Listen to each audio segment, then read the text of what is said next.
Says it all, doesn't it? Wow, did I get a lot of requests for this one. You guys really seem to hate this episode, and watching it again, I can definitely see why. Everything it does is wrong. Beyond wrong, actually. So, by popular request, let's tear Stuck in the Wringer a new one. Wow, we are off to an amazing start. You may remember our first writer, Zoo Service, and his other masterpiece, A Pal for Gary. And it looks like he's one of the creative geniuses who brought us one-course meal. I'm super excited already! But that's not the only veteran who helped make this beauty. Hot off his work creating the Splinter, we have Sean Chermatz. And then there's Derek Iverson, who created the creepiest fuck Squids visit, and would eventually go on to help pen Demolition Doofus. It looks like we got ourselves a dream team here. It starts with SpongeBob taking a shower until he over-dramatically drops the soap, because the writers think that that's funny. Ha ha ha, nothing of substance happened. Then SpongeBob cleans his brain because the writers don't know jack shit about comedy. When the shower's done, SpongeBob cleans himself off with a laundry wringer.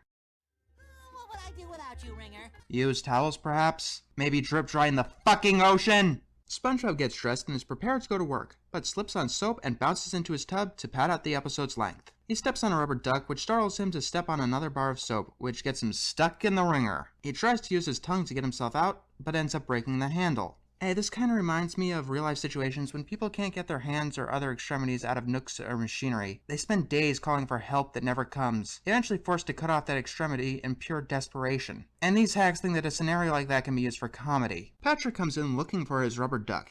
Okay, what season is this episode? Ah, I see. Yeah, by this point, Patrick had an IQ of -75. When SpongeBob asks for help, Patrick uses Forever Glue to help SpongeBob be stuck forever. Yes, Patrick really has become that stupid. Speaking of that, you know what I find interesting? In these SpongeBob torture porns, he's actually really close to his original personality. In this episode, especially. So the glue hardens because the writers think that crippling someone is funny. Of course, SpongeBob's only concern is getting to work, which yes, is very similar to his original characterization. Patrick does manage to help slightly by breaking the wringer off the floor, so SpongeBob gets to work and starts making Krabby Patties. And when Squidward sees the wringer, he of course laughs at SpongeBob's misery. And then this happens.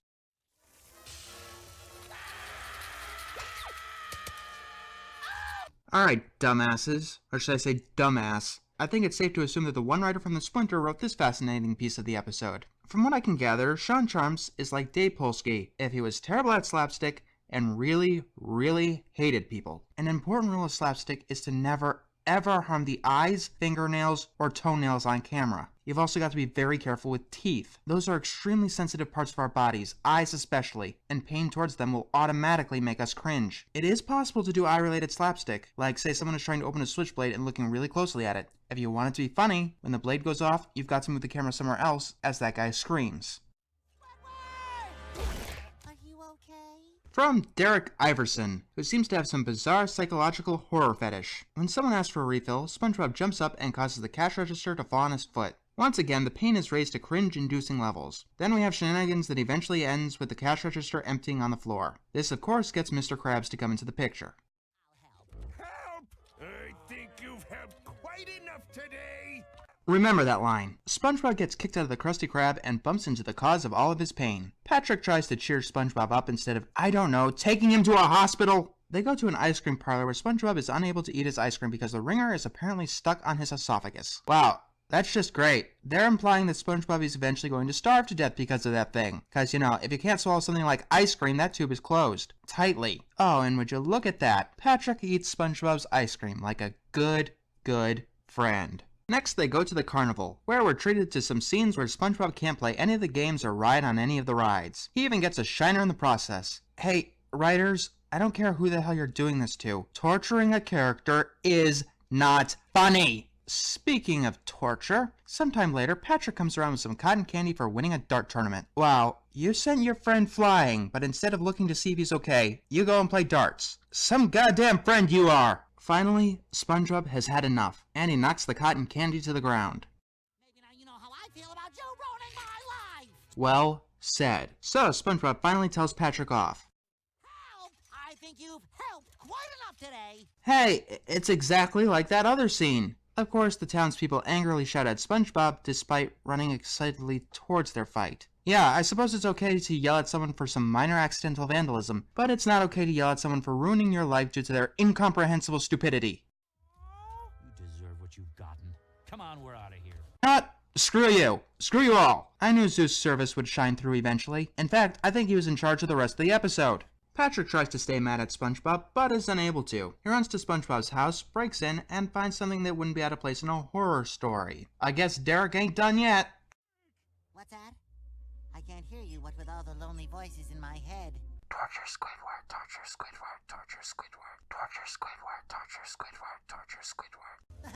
Oh, I love that part. And now he comes to the most infamous part of the episode. Patrick cries, and that starts to melt the glue. Okay, before we move on, tears are essentially salt water. They live in the ocean. Do you dumbasses see the fucking problem?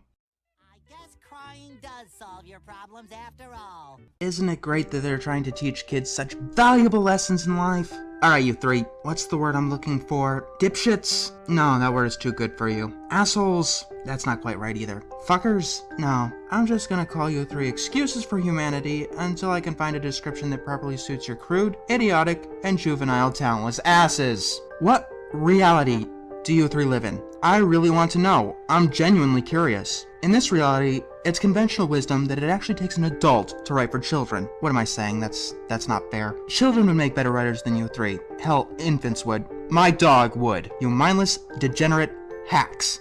You three may want to thank your lucky stars every second of every day that whatever the fuck you sold your souls to was stupid enough to give you your jobs. Because if you lose your jobs writing this trite shit, you'll most likely never work again. Not just in television, but in any job. I don't know anyone who would lower themselves so substantially to even reluctantly want your demented, poisoned minds around. Just leave us all alone and go back to the fucking sledge you came from.